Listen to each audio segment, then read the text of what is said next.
Matti.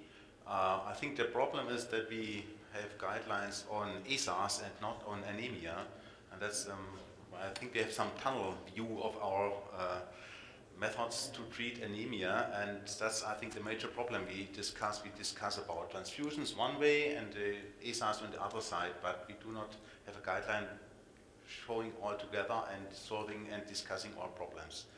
And unfortunately, the discussion about the negative studies has had a very intensive impact on the development of guidelines in cancer therapy. Oh, do I have something to move? Ah, yeah. So there are several guidelines being published during the last year or this year. And first, this is the ESMO clinical practice guidelines for use, but it's not a guideline in its true sense because it's just a recommendation. There's no literature cited, and we have no idea if it's a formal review of the literature and so on. But I think it summarizes the current behavior how to treat anemia. But they just cite, for example, the opinion of the European Medicines Agency of the EMA. For example, they have restricted the labels for the use of ESAs in Europe. For example, they say that patients only with chemotherapy, not without chemotherapy, and a hemoglobin level below 10 grams per deciliter might be considered to increase the hemoglobin level to about 12 and to prevent a further decline in hemoglobin. And in patients with curative intent, ESAs should be used with caution, but they are not prohibited. And the treatment recommendations according to label can be followed if there's no suspicion of functional iron deficiency, and then it can be given. And more important are those guidelines from the ASH and ASCO, because they have performed a systematic review of the literature. Unfortunately, the major impact of the literature has been came from the meta-analysis from Bolius, which has been published in the Lancet, I think 2 years ago. And also Bolius is a co-author of this paper, unfortunately. And they are very restrictive, these guidelines. For example, they say patients undergoing myelosuppressive chemotherapy who have a hemoglobin level less than 10, and not like the ESMO, above between 10 and 12. And the clinicians should discuss the harms and benefits. For example, the harms, the thromboembolism, shorter survival, and of course benefits, decreased transfusions of the ESAs. And those should be compared with the potential harms of and benefits of the red blood cell transfusions. Furthermore, that's not valid for us in Europe. All physicians treating patients with anemia and ESAs have to get a formal training how to use this ESAs, and they also have to sign a paper which has been countersigned by the patient if they give the patients the ESA. And of course, individual preferences for assumed risk should contribute to shared decision between on managing chemotherapy-induced anemia, which means the managed decision with the patients, and the committee cautions against ESA uses under other circumstances. Furthermore, and then the ESA should be administered at the lowest dose possible and should increase hemoglobin to the lowest concentration possible to avoid transfusions. And the available evidence does not identify hemoglobin levels above 10, either at threshold or for initiating treatment or as targets for ESA therapy. They only state that the avoidance of blood transfusions is the major goal. And the starting dose and dose modifications after response or non-response should follow the FDA-approved labeling. And the ESA should be discontinued after 6 to 8 weeks in non-responders. And ESA should be avoided in patients with cancer not receiving concurrent chemotherapy, except for those with low-risk myelodysplastic syndromes. And caution should be exercised when using ESA with chemotherapeutic agents in diseases associated with increased risk of thromboembolic complications. We also have some guidelines in the EORTC. You know, Matti Arpo and Carsten Bokemeyer and myself and several others are co-authors of these publications. Unfortunately, we have not yet an update. We have published the last paper in 2007, and it was an update in the Oncologist one year later. But I think it's our task to do this, Matti. I think next year we have to do it. But we have discussed about this problem, and that's the major difference to the ASCO guidelines. For example, we say that the quality of life is also an important issue in anemic cancer patients following chemotherapy with erythropoiesis stimulating agents. That's completely different. The ASH guidelines do not state this. So we have two major goals in our guideline, which means that the major goals of erythropoietic protein therapy are prevention of transfusions and improvement of quality of life. And of course, additional causes of anemia should be corrected prior to erythropoietic protein therapy, for example, iron deficiency and so on. And patients under chemotherapy whose hemoglobin level is below 8 should be evaluated for need of transfusions in addition to erythropoietic proteins or iron. This was already mentioned in 2007. And we do not recommend the prophylactic use of erythropoietic proteins to prevent anemia in patients undergoing chemotherapy or radiotherapy with a normal hemoglobin value at the start of treatment. And the target hemoglobin concentration is about 12 grams per deciliter. That's also a difference to the ASCO guidelines, because they do not state any hemoglobin target value. They say to reduce the number of transfusions, we say, okay, it should be about 12 grams per deciliter. That's based on the data showing that the improvement of quality of life is the best in the hemoglobin level between 10 and 12. And because we also state that the improvement of quality of life is an issue. And we do not recommend a dose escalation of ESAs. And the treatment should be continued until a hemoglobin level about 12 is reached and patients show symptomatic improvement. And patients reaching their target hemoglobin, individualized treatment with increased intervals of dosing and or titration of lowest effective maintenance dose should be made repeatedly. And patients should be informed about the risk of thromboembolic events, which is about 1.6 higher compared to the control group. And there is no evidence of increased response to erythropoietic proteins with the addition of oral iron supplementation. It should not be given. And there's evidence of improved response to erythropoietic proteins with intravenous iron supplementation. And the dosage is mentioned. It's not so important now. There's a difference between apoetin beta and alpha and darbepoetin. And also, we also state that the antibody against the EPO receptor are not specific. We learned it today. And this will also be mentioned in the paper.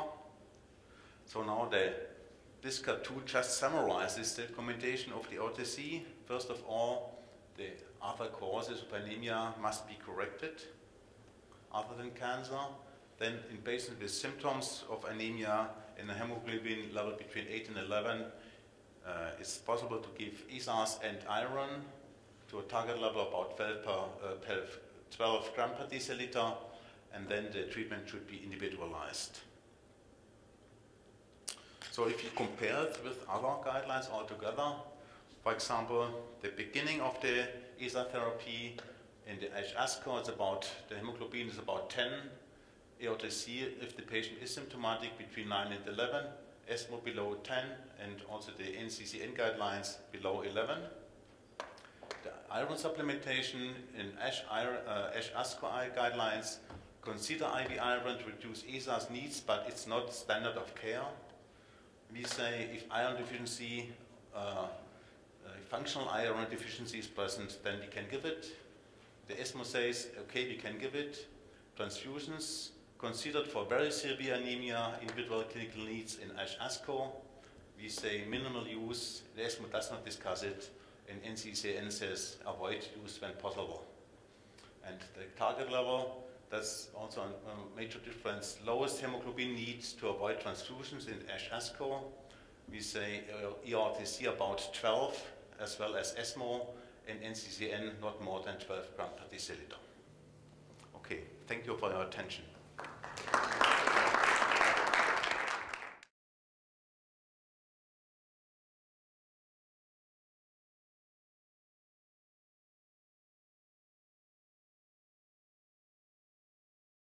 I'm going to talk about the nephrology guidelines and also give you an update on the information that I alluded to earlier, that there are some new guidelines that are expected for publication next year, and they're in the finalized form at the moment. And I'm allowed to present this to you.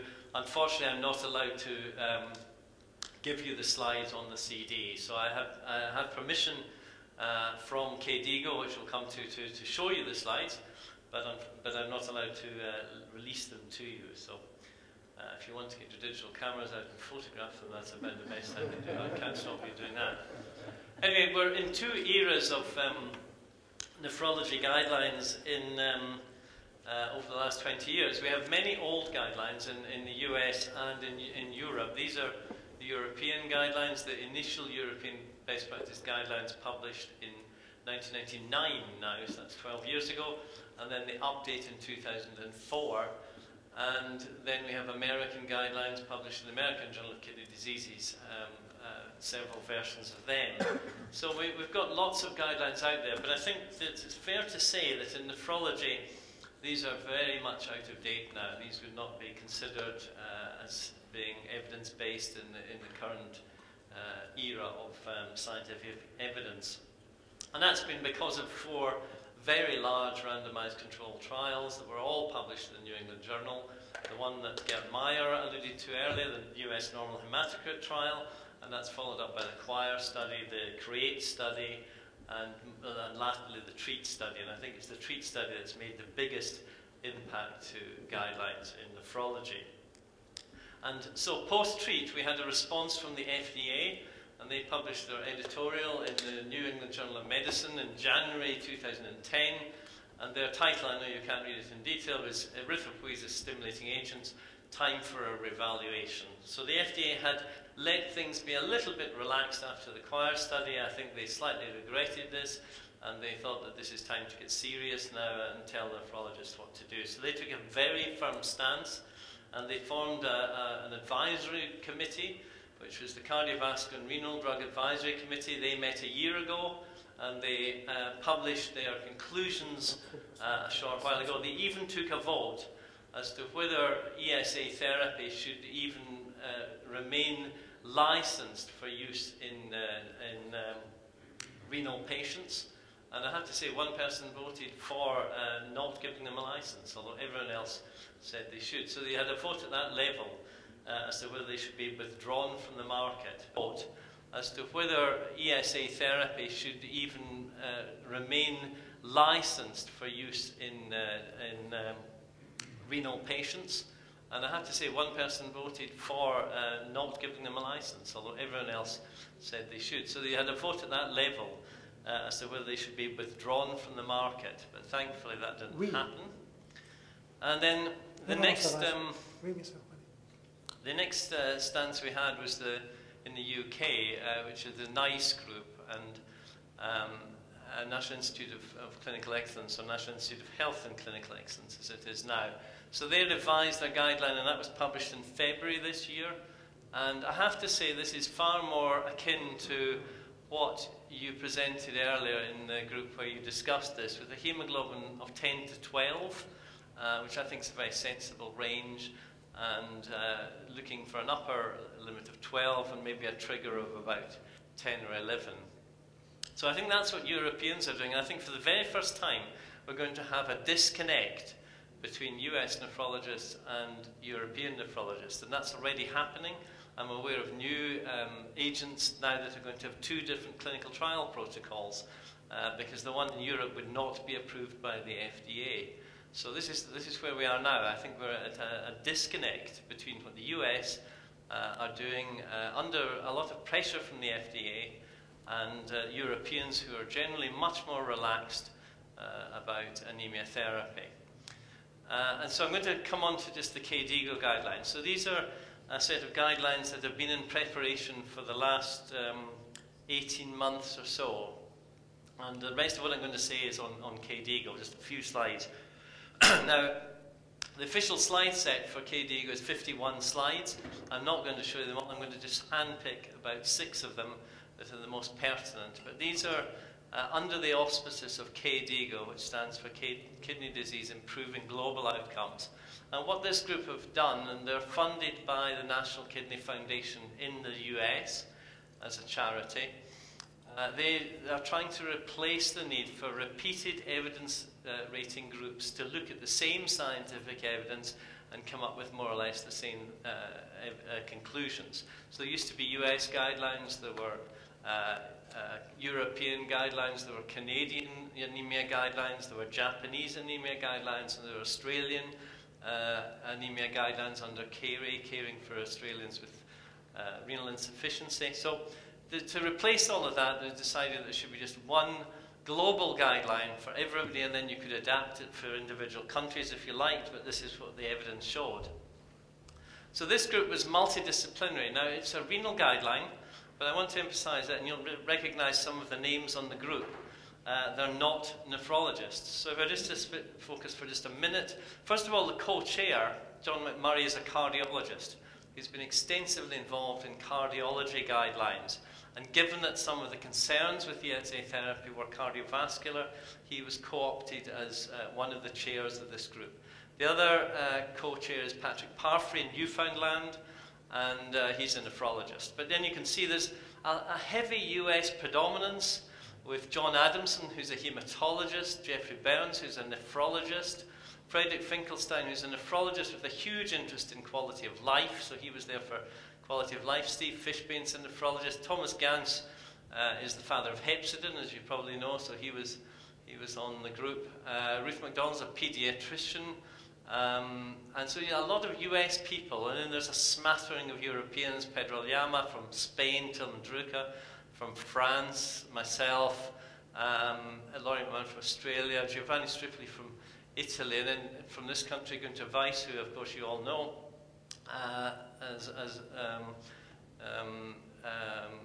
interest in anemia of chronic disease generally, not just in renal settings. So this is the group. There was a very strong evidence review team from Boston Tufts Medical Center, led by Ethan Balk. And there's a huge team of people looking at scientific evidence and grading it. And you've just heard the oncology anemia guidelines.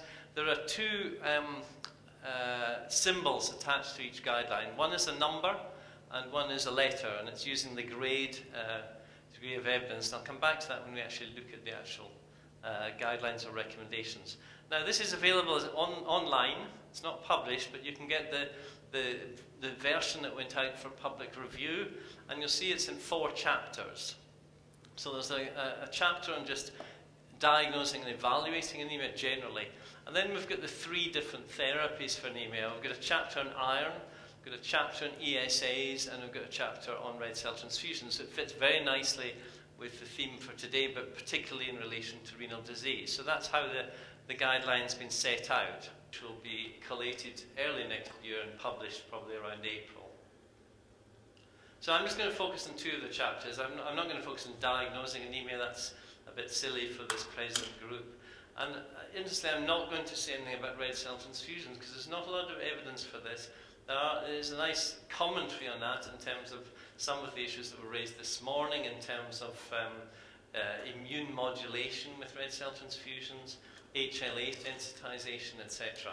But I'm just going to focus on 2 chapters, 1 slide from chapter 2 and about 3 or 4 slides from chapter 3, and that's all I'm going to show you, because I'm going to show you the most contentious guidelines of all.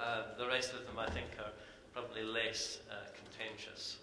So this was the treatment with iron agents, and it's a very aggressive guideline for use of intravenous iron. I say that for adult chronic kidney disease patients with anemia who are not on any treatment, they suggest a trial of intravenous iron, or they admit that they can, for non-dialysis patients, perhaps of oral iron therapy. And you'll see a grading there of 2C. So 2 is whether it's 1 or 2. 1 is a you must do it or you'll be sued, and 2 is a strong recommendation or suggestion. It's sort of it's a good idea, but it's not mandatory. So 1 is mandatory, 2 is a suggestion. And then you've got A, B, C, and D are the levels of scientific evidence that support the guideline. So a 2C means it's not a very strong recommendation, but it's a suggestion, and it's based on C-level evidence. If you want to have an increase in hemoglobin or a reduction in ESA therapy, but you can see there that you are able to use intravenous iron at very liberal iron markers. So if your ferritin's 400, your transferrin saturation is 25%, then you might expect a response with intravenous iron. So that's much more aggressive than the previous iron guidelines that have been out there. And then just a brief word about ESA. So that's all I'm going to say in chapter 2. And then just a very brief word in chapter 3 before I finish. So the ESA guidelines, well, of course you should correct other causes of anemia. That's common sense. You know, you've got to do that before you consider any ESA therapy. But if you go down the road of ESA therapy, you've got to balance the benefits against blood transfusions and symptoms. So these are the kind of things you've got to take into account against the risks of harm. And the risks of harm have come out of the big randomized controlled trial in terms of stroke, vascular access loss, and hypertension. So that's 1B. So it's a pretty strong recommendation, and it's B-level evidence. Still fairly strong, but with slightly weaker evidence, is the malignancy thing. So this will interest perhaps some of you in this room, that we recommend using ESA with caution in CKD patients with active malignancy. Now we can come back and discuss that concept. That was because of the pre-specified analysis of cancer-related deaths, with a more than 10-fold increase in cancer-related deaths. Now that data is not perfect, we can discuss that, but it's enough to make the concern about patients with active malignancy when you're looking for cure as an anticipated outcome by your oncologist, or a history of malignancy, or a history of stroke. So these are the things that make ESA therapy cautious. So what about starting ESA? Well, for non-dialysis patients with a hemoglobin above 10, there's no real need to start ESA therapy. Now, I'm not sure I agree with that. I was part of this group, so I have to take some responsibility. The real concern amongst nephrologists is a lot of patients are going to get pretty tired and have poor quality of life at a hemoglobin of 10.1. But there is a rider in the rationale that you can individualize it, and that comes back later on down there. But above 10, there's no scientific evidence that treating with ESA therapy is going to give any meaningful benefits to the patient. It's a 2D, so it's not very strong. What about if the patient's below 10? So then you're not even definitely going to start ESA therapy below 10. You suggest that the decision to initiate ESA therapy be individualized based on how fast the hemoglobin's falling against time, the risk of needing a transfusion, the risks related to ESA therapy, and the presence of symptoms. So if the patient's symptomatic, you can probably get around that by giving them ESA therapy. And then you've got the final one in dialysis patients. So CKD5 and D is for dialysis. So these are dialysis patients. Suggest that ESA therapy be used to avoid getting the hemoglobin below 9 by starting ESA therapy when it's between 9 and 10. So stop letting the patients get more anemic below 9, and then they'll require blood transfusions. Individualization of therapy will be necessary. Some patients may have improvements in quality of life at slightly higher hemoglobin concentrations. So it does say that ESA therapy can be started above 10 there. And then the final one is, you say, the upper limit has come down as well. And I'm not sure I fully agree with that. I think 10 to 12 is probably fine. But what the group came out with was ESA therapy should not be used to maintain the hemoglobin concentration above 11.5. And in all patients, ESA should not be used intentionally to increase the hemoglobin above 13. And that's 1A evidence. That's as strong as you can get with a very strong recommendation. So I'm not saying I agree with all these guidelines, although this group, I think they're very aggressive, and I think they'll probably arouse some discussion. That's all I was going to say. Thanks.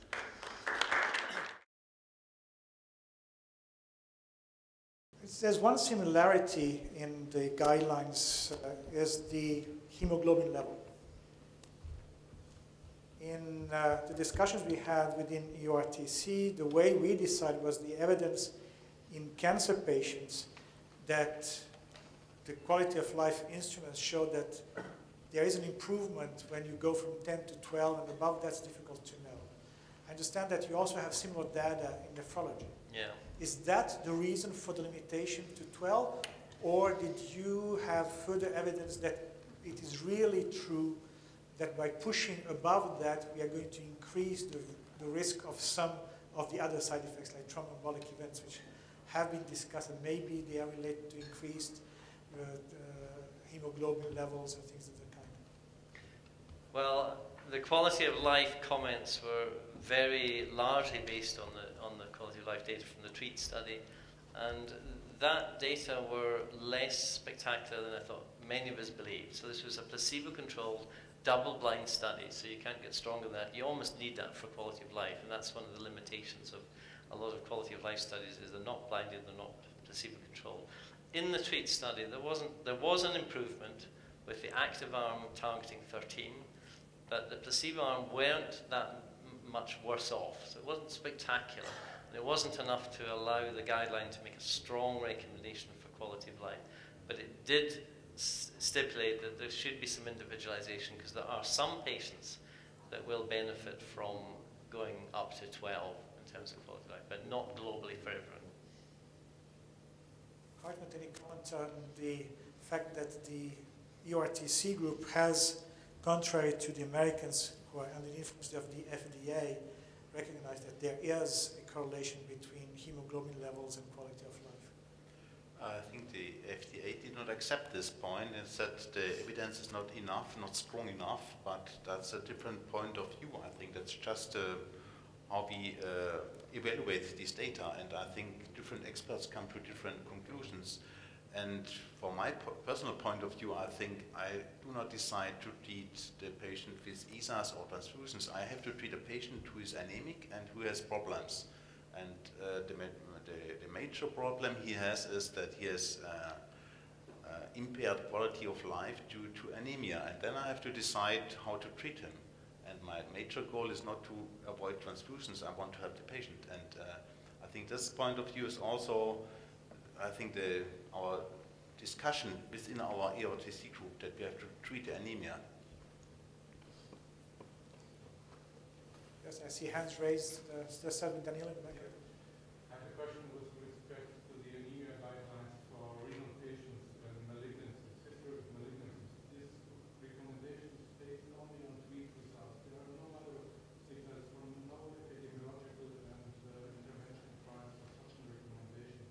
And it is based, I have the idea, on one patient in the placebo group from 160 during a 4-year follow-up study. So is this the normal rate we observe? Here we are, I think, the proper audience to say, I'm an nephrologist, but what to say the oncologist in one death from 160 during 4-year follow-up. Is this normal with cancer patients? Or do we have an appetite? Namely, in the treatment group we have the normal rate and the placebo group is extremely low.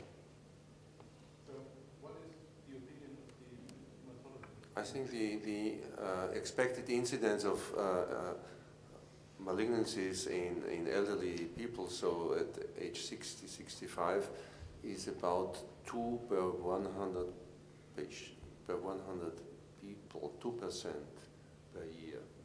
Per year. Per year. So we have these are data from extremely low Italy. rate of events in the placebo group, because it's 1 per 4 year from 160 patients. That is very low. This is 0.4%. Yeah. So I think this question popped up, what is the evidence for this recommendation?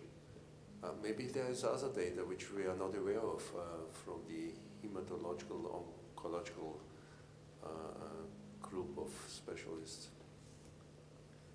I mean, I take these points very carefully. I think the problem is you do a randomized controlled trial, you blind the treatment, you have a placebo arm, and then there's a more than tenfold increase. Now, I accept what you say. You're saying the placebo group have a very low rate of deaths. Why? But, you know, that's why I guess you do a randomized controlled trial. I mean, I appreciate that's lower than what the epidemiological evidence might suggest, and that raises a question mark over it, but nevertheless, is it a statistical quirk then? That you're just lucky that the placebo group was so low? I mean, certainly on a graph, it's more than 10 times the rate of death. So, yeah. So it looks spectacular. If it was just 1 to 1.5 or 2, then I think people would have laughed it off as a statistical quirk. It's still, I suppose, unexplained, and it's not saying you cannot use patients. I mean, the biggest problem nephrologists have is probably myeloma. So they have many patients with anemia due to myeloma and kidney disease. And should they get ESA therapy? I use ESA therapy in these patients because I think there is a role for it. But it's not saying you cannot use ESA therapy in cancer. It's saying just be cautious. There may be some risks, and you've got to be aware of them.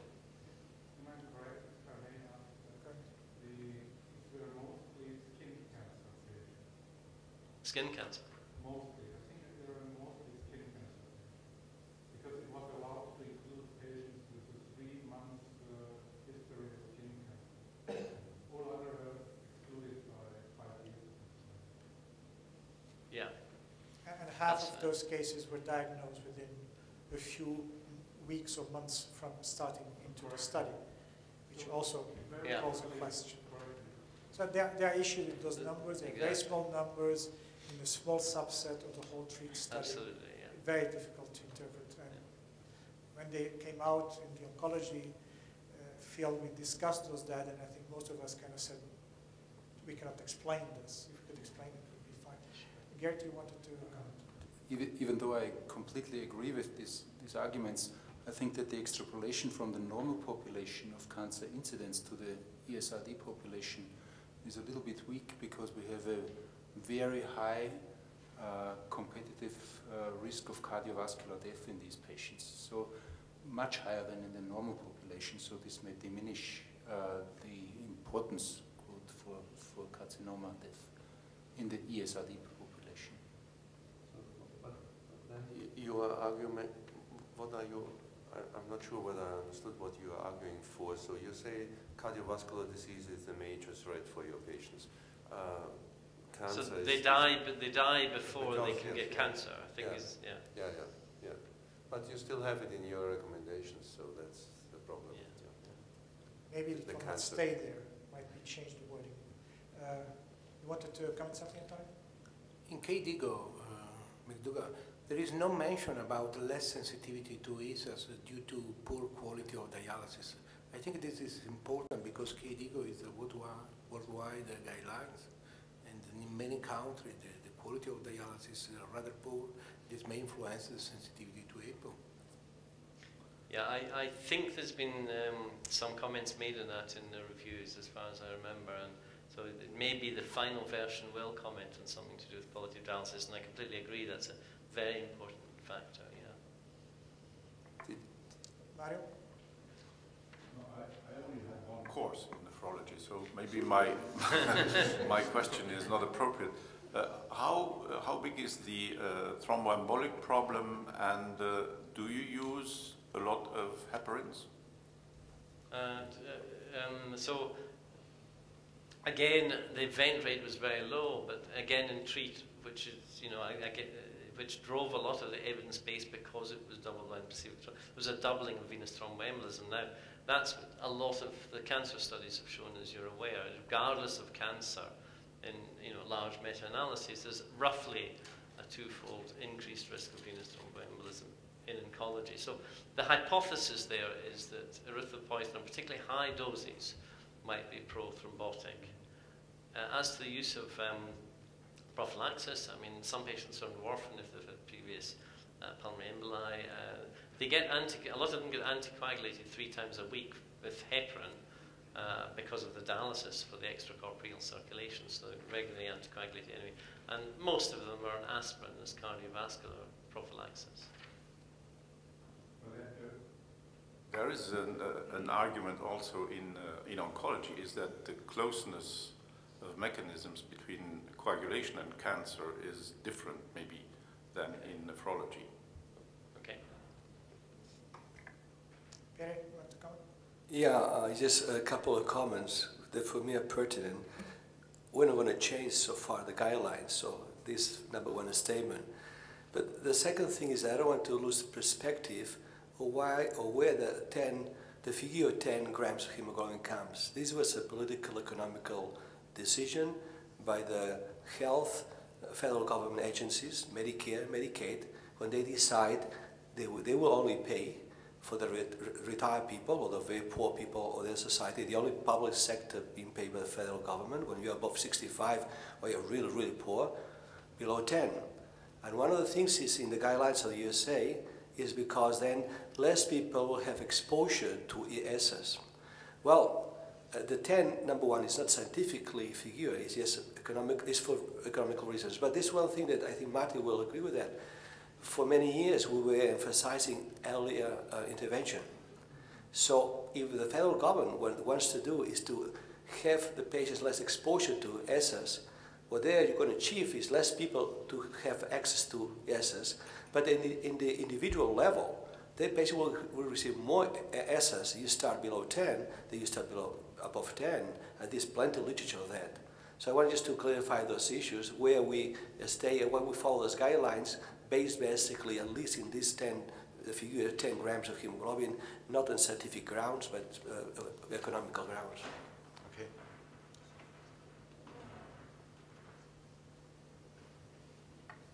Yeah, I think that the next recommendation in oncologic setting should include comments on the words of the FDA about the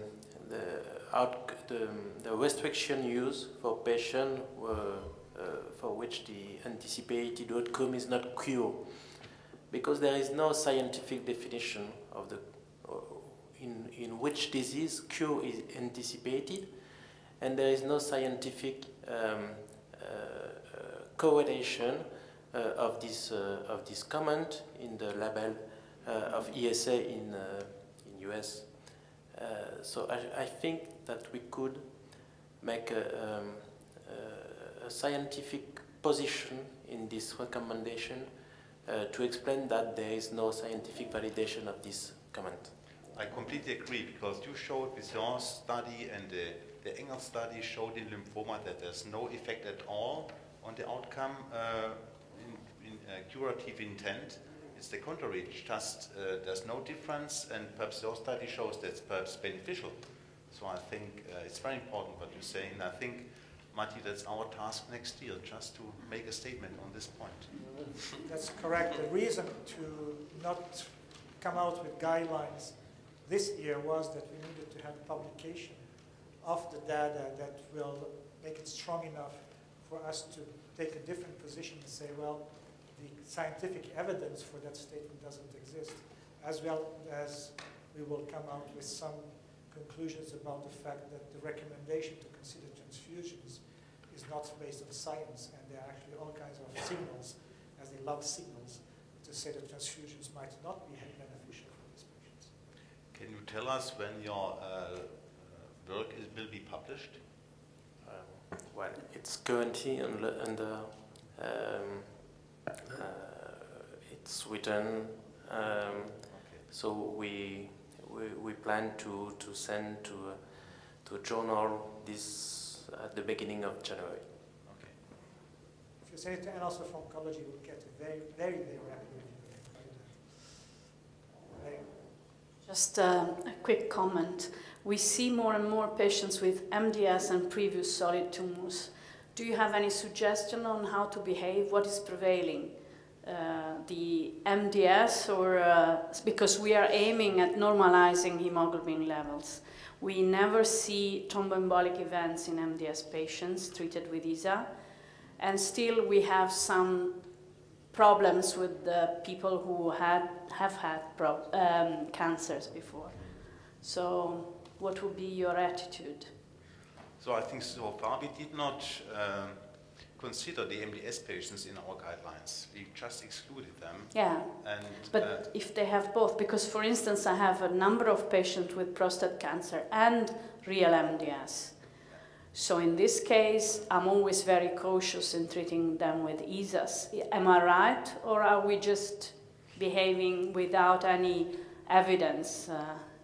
I think you should consider the most severe disease. You know, if the patient has an MDS, I think it's more severe than perhaps the prostate cancer, because MDS can develop into acute leukemia, and perhaps that's the limiting disease. So I would not necessarily, but you see, if it's a low-risk MDS, probably will stay like that.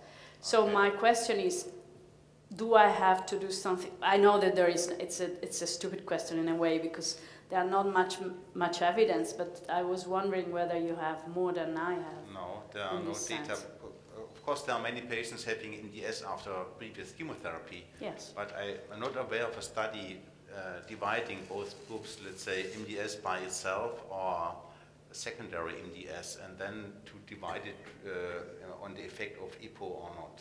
I'm not aware of such studies. But for the guidelines, we want to include these diseases in the next guidelines. Many, and I didn't say prostate cancer by chance, it's just very frequent elderly people in under treatment for prostate cancer and MDS. So even more than for myeloma, I think. So maybe... So next year you need to come back and tell us the guidelines for MDS and cancer. Yes, could be an idea. That's a subgroup of the subgroup. Okay, I think that I will take these as the last words. Thank you, Ian, for having the last words about this.